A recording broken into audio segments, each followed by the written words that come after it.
Caros alunos e alunas do 12º ano de escolaridade, sejam bem-vindos a mais uma aula do programa Aprender e Estudar em Casa. Na nossa aula de hoje, vamos falar de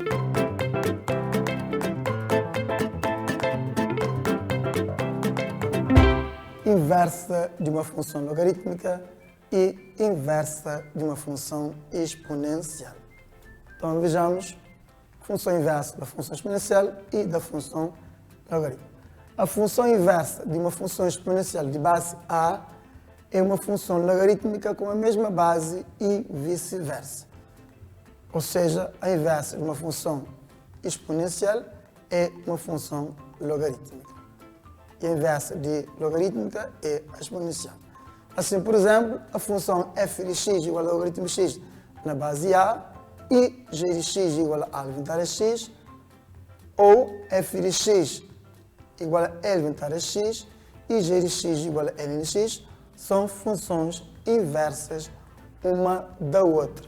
Ou seja, g de x é igual a f menos 1 no x, ou seja, f menos 1 é a inversa de g, e f de x é igual a g menos 1 no x, ou seja, g menos 1 é a inversa da função f. Né?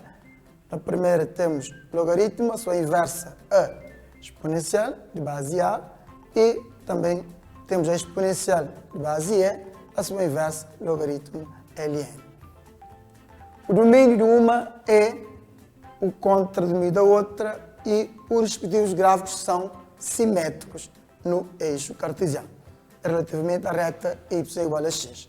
Então vejamos, aqui temos no referencial, então no referencial cartesiano, né, encontram-se as duas funções. A exponencial, azul, f de x igual a e elevado a x, e a vermelha, a função logarítmica, f de g de x igual a ln de x. Aqui, amarelo é a reta, tanto que separa a simetria, tanto a reta y igual a x. Se repararem, esses dois gráficos, o gráfico azul e o gráfico vermelho, é simétrico uma das outras em relação ao eixo da simetria y igual a x. Está certo? Compreendido? Domínio da função f, tanto como vocês já aprenderam, graficamente, o domínio de uma função é a projeção do gráfico em relação ao eixo dos x. Então, o gráfico da função exponencial, função f, tanto o gráfico azul, no seu domínio, varia desde menos infinito a mais infinito. Fizemos a projeção do gráfico em relação ao eixo de x, então teremos menos infinito a mais infinito, ou seja, domínio todo R. O contradomínio é o conjunto das imagens, tanto projeção em relação ao eixo dos y, então teremos intervalo aberto de 0 a mais infinito. Em relação à função ln de x, nossa função g de x, né, gráfico a vermelho, né, se projetarmos o gráfico em relação a x, teremos o semi-eixo positivo de x, ou seja, o domínio da nossa função g ficaria em intervalo de 0 a mais infinito, e o contradomínio, projeção em relação a y, varia de menos infinito a mais infinito, ou seja, o contradomínio seria todo R. Então, vendo o que acabamos de ver há um bocado anterior, né? O que é que vimos? Que o domínio de um é o contradomínio da outra. Né? Portanto, o contradomínio de uma é o domínio da outra. Portanto, há uma troca entre o domínio e o contradomínio das duas funções. Está certo? Que vimos anteriormente. Na caracterização de uma função inversa de uma função logarítmica ou função exponencial, calcula-se primeiramente o domínio da função dada e de seguida resolve-se a equação logarítmica ou a equação exponencial em ordem à variável x e faz-se a mudança de variável. Por fim, calcula-se o domínio da inversa e caracteriza-se a referida função inversa. Vejamos alguns exemplos. Caracteriza a inversa das funções. A linha A, f de x igual a menos 3 mais 5 elevado a 2x menos 1. Esta função ela é uma função exponencial ou uma função logarítmica?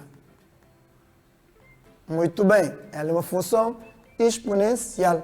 tem a variável no expoente, né? Então, a sua inversa vai ser uma função, isso mesmo, vai ser uma função logarítmica, na mesma base 5, né? A linha B, temos g de x igual a 7 mais logaritmo na base 3 de x mais 1. Portanto, como o próprio nome diz, logaritmo, então temos uma função logarítmica. Muito bem. E a sua inversa vai ser, portanto, uma função exponencial na mesma base, ou seja, na base 3. E, por último, temos exemplo em C, função h de x, 2 menos ln de x menos 1.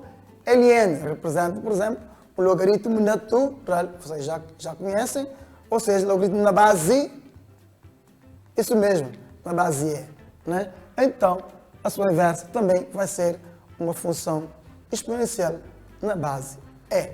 Então, vejamos a resolução de cada uma das referidas funções. Começando com a linha A. Então, primeiramente, temos a nossa função. O que vamos fazer primeiro? Isso mesmo, vamos calcular o domínio dessa função. Né? Portanto, essa função não apresenta variável no denominador, não é? Portanto, não apresenta variável dentro da raiz índice par e nem no argumento logarítmico, então, nesse caso, o domínio é todo E. Ou seja, x pode tomar qualquer valor real que a nossa função vai ter sempre significado. Então, o domínio dessa função é R. De seguida, o que vamos fazer? Isso mesmo, vamos resolver a equação em ordem variável x, ou seja, vamos calcular a expressão inversa. Então, eu vou fazer aqui no quadro, né? Vamos pegar na função f de x, vamos igualar a y, não é? Depois substituímos f de x pela sua expressão, que é menos 3 mais 5 elevado a 2x menos 1 igual a y. Então, vamos resolver a equação em ordem a x. Vamos passar menos 3 para o segundo membro. Temos que 2x menos 1 igual a y mais 3. Né? De acordo com a definição de logaritmo, né? Logaritmo x na base A é igual a y, se somente se a elevado a y é igual a x, né? Então, ao contrário, nós temos a elevado a y é igual a x, ou a elevado a x é igual a y, isso fica aqui x igual a logaritmo de y na base A, né? Portanto, fazendo aqui uma troca de variável, então aqui temos a elevado a x, digamos assim, igual a y, né? Então, de acordo com a definição, fica o expoente, né? O expoente, nesse caso, 2x menos 1, igual a logaritmo na base A, nesse caso base 5, do valor que passa a ser o argumento do logaritmo, certo? Aplicando a definição do logaritmo. Agora resolve-se a equação em ordem a x, né? Estamos a resolver, então, passaremos menos 1 para o segundo membro, como original, fica mais 1. Então, logaritmo base 5 de y mais 3, ou seja, então x igual a 1 mais logaritmo na base 5 de y mais 3, sobre 2.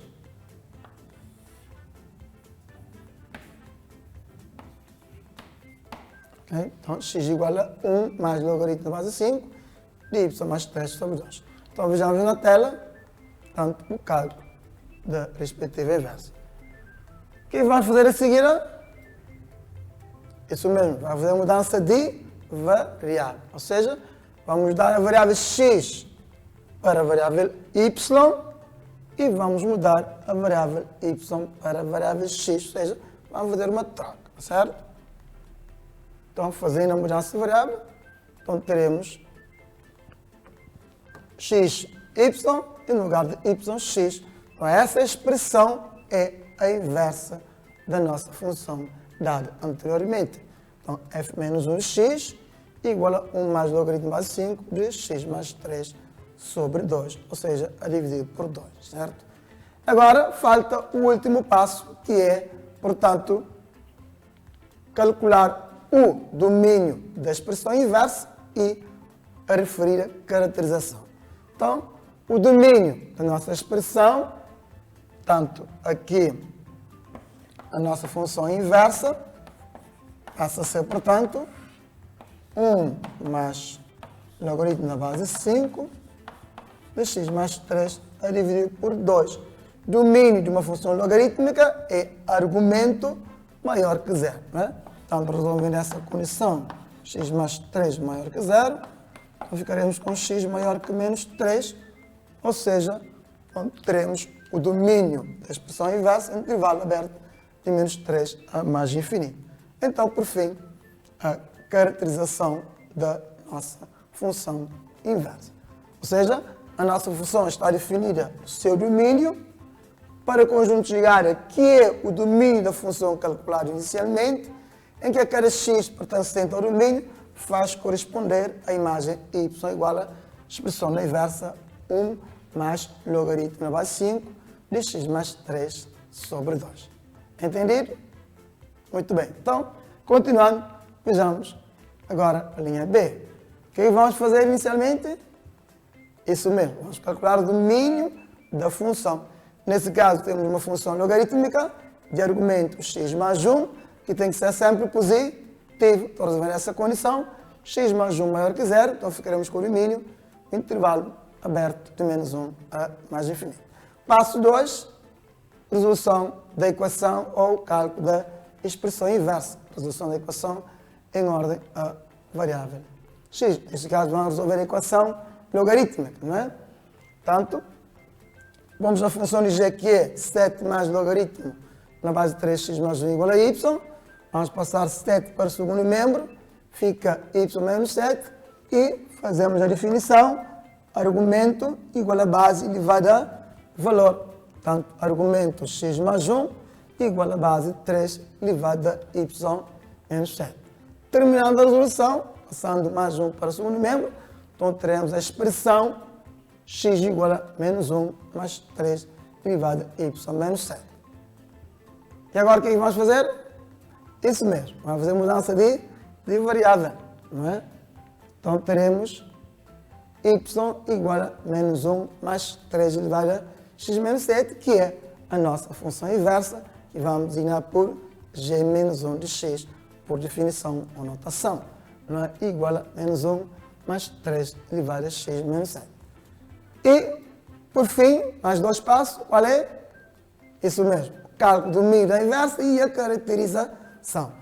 Temos uma função, né, g menos 1 de x, tanto como vimos aqui, x pode tomar qualquer valor nessa expressão, não temos logaritmo, não temos fração, nem temos raiz, então o domínio é todo éreo. E, então, a caracterização, nossa função fica do seu domínio, não é, que é todo éreo, para o conjunto de área, que é o domínio da função anterior, ou seja, da função logarítmica, não é? E que a cada x faz corresponder y igual a menos 1 mais 3 elevado a x menos 7. Vejamos agora a linha C, a nossa função. Portanto, eu vou dar alguns minutinhos para fazerem em casa rapidamente, depois vamos confirmar a resolução se está certa. Entendido? Então vamos lá.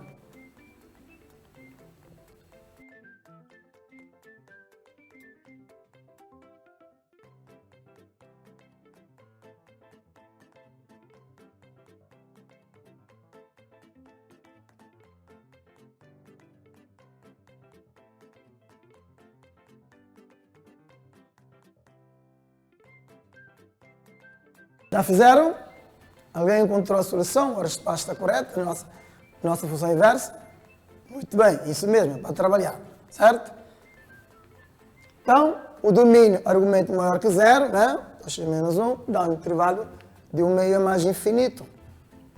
Cálculo da expressão inversa, né? Vamos ver a nossa equação em ordem a x. Então, primeiramente, h de x igual a y.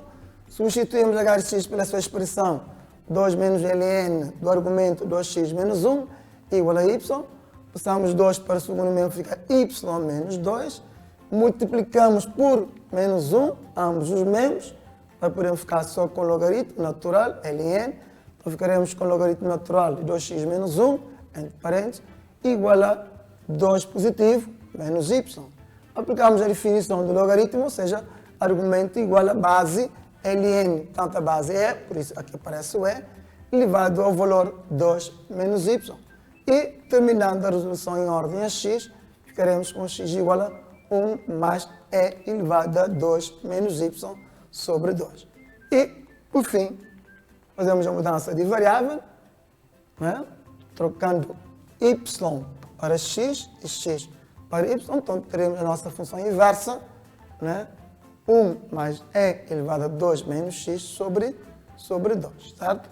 E, por fim, então, caracterização da inversa, né?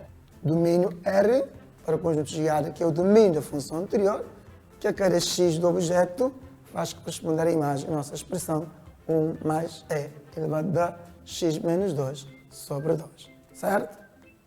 Agora, vais ficar com alguns exercícios para trabalho de casa, para treinar. Já sabe, a melhor forma de aprender a matemática, para além de, claro, ler a teoria, ler as definições, as propriedades, estaremos a entender e memorizar, é praticando com resolução de exercícios. Então, por isso, vamos lá mais alguns exercícios para trabalho de casa.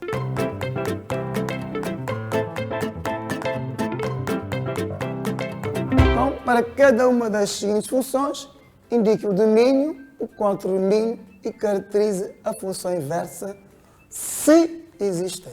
Por que a palavra se existir? Alguém poderá me dizer? Isso mesmo, porque uma função pode não admitir inversa. Ela admite inversa, como vocês estudaram no 11º ano, né? Se ela for uma função bijetiva, ou mais corretamente, se ela for injetiva, né?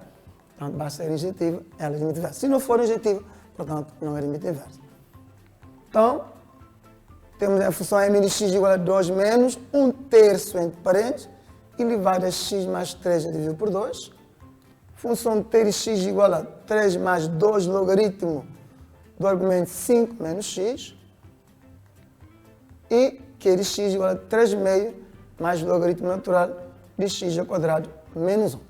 Então, primeiramente, vamos classificar cada uma dessas funções quanto à injetividade. Ou seja, vamos ver se elas são injetivas e por isso se admitem ou não inversa. Se for injetiva, admitem inversa. Se não for injetiva, portanto, não admitem inversa. Entendido?